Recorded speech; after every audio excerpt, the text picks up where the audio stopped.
Hey guys, welcome to another guide. This is top 9 different moves. It was actually 10 because it makes sense to have 10, but I took one out because that one was a little bit too cheap. Okay, so let's begin the list at number 9. It's corner shoot. So this is very fundamental. If you're in Champions League, you probably have acquired this move by now, especially with the lockdown weapons out there, and it's even more lethal when you do it when the opponent don't expect it. So these clips will definitely show you how you can excel with the corner shooting ability. Now I have locked down enemies with Corona, just sticking out one of my Corona. So the benefit of corner shooting is definitely you're not getting hit, but they're getting hit. But one thing you do have to watch out for is splash damage weapons, because you'll still get hit by them.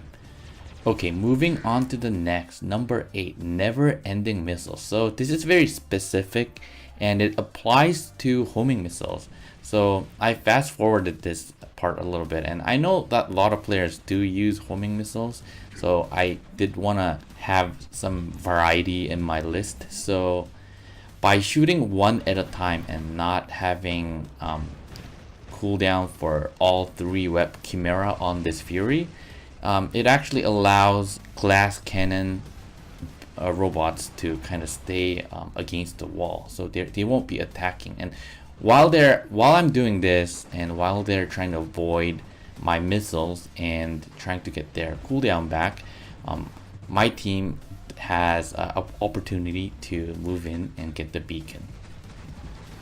So as you just saw now, you can also trigger enemies special skill when they really don't want to use them.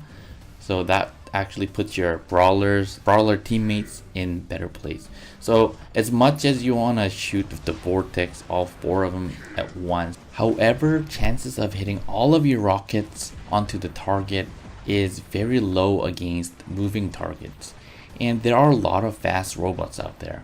Just like the Chimera in the previous clip, I would use single weapons at a time, fire singles, and this is what a lot of skilled players running Aphid, Vortex, Chimera, any type of homing missiles do. And next few clips will show that as an example.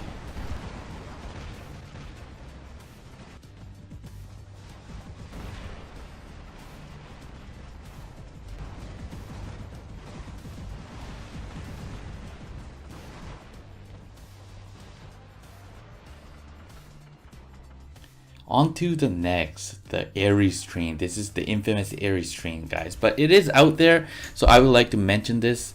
And how did I pull this off with random 2 guys? That I don't know. So it just means that a lot of people know about it, so I definitely wanted to mention this. So how it works is you trade off shields between 3 Ares players. So if you pull this off right, your shield shouldn't run out because you're trading off shields, and during your cooldown time you actually have your friend's shield up. So that's how it kind of works. The counter to this obviously is Hellburner, definitely Mercury and Invader if you're able to pick off one guy. So as I get closer to the beacon, it does get riskier because people can spawn into their Mercury and really pick off one of our guys, but it is very dominant, and we were able to cap this beacon in the center. But sometimes some people won't feel it. You can kind of do it with 2 guys, but sometimes people just don't feel it. So let's move on. Moving on to number 6, splash through the wall. So have you ever wondered where the damage is coming from? So this is it.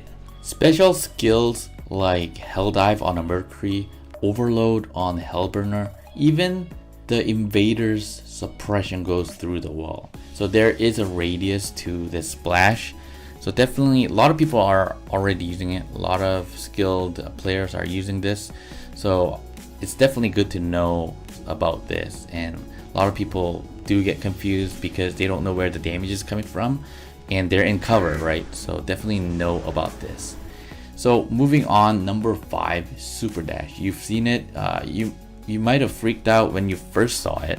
If you're able to dash at the right time at a certain ledge, your dash actually get dragged out and you kind of glide over more than you should. So I don't know if it's a bug, but it is definitely a skill set that a lot of Champion League players, even in clan battles, people kind of expect you to do. So there's definitely a good place to do it, especially when you're going to the center beacon in Springfield. That spot is definitely useful, and you could definitely test this out in the custom match. And you just go through there and you kind of practice, you fit it around with your dash bot. And that's definitely how I taught myself how to do this. And sometimes you miss the timing, but it does take some practice. And I will pause the screen right here, and I drew a red mark. And definitely it's good, if you want to do this, it's good to kind of benchmark that line to your robot or to your screen, however you want to do it. On to number 4, I call this move push off, and definitely in certain maps there are features where you fall off, you die. And when I first received this skill onto me, it was very depressing to just kind of slowly see my robot die. Kind of sad really, but when you do it, it's very exciting, and you can do it for the purpose of getting beacons too. Moving up the list on number 3, Lockdown Viper Aljun. This combination is very deadly because the combination of Viper and Lockdown module is so efficient that it pretty much 100% locks enemies down. I think it's even better than the Lockdown shotguns or Pulsar. With the mobility of Aljun, you can get near center beacon or certain important beacon, lock down enemies fast robot and take them out. So that you see a lot in high level Champion League gameplays. Definitely set up and that combination of moves that you can use. And let's move on to the next one. On number 2, use teammates shield. So this is kind of like the Ares train, but it's really not, because not every shield is invincible and you have to use the most out of your allies' shield when they're moving in. In this case, we have 2 Ancelot. One Ancelot has the Ancel, so we're blocking out plasma, energy weapons, and some splash. And in this case, the enemy robots are Ares or Pantheon bots. So the shield have been taking a lot. And even though I'm not in a brawling robot, I'm able to kill robots, in this case Ares. So the point is, make the most use out of your teammate's shield. Last but not least, utilize Eco Shield. So you may be thinking, I would have to sacrifice a weapon for a shield, but I wouldn't say you're really missing out on 197k HP on MK1 maxed Eco Shield, and that only costs 31 or 32 million silver.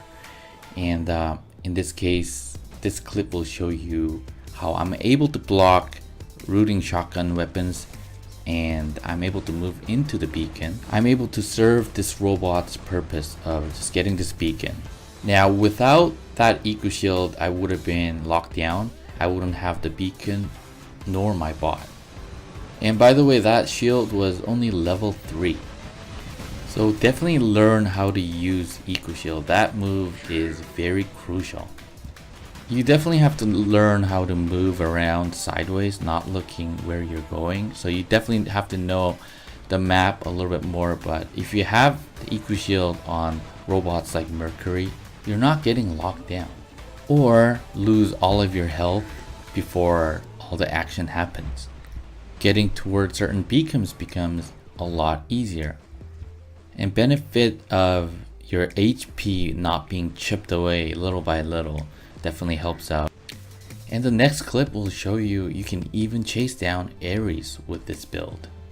So definitely learning how to use the Eco Shield, learning how to walk sideways in this case, has to be one of the top skill set out there.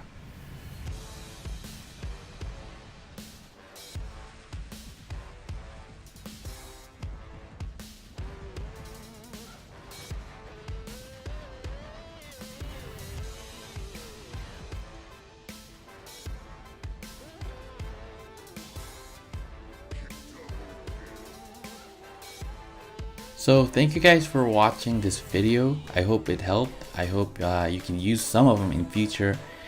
And if you have any other tricks in your pocket, feel free to share down in the comments below.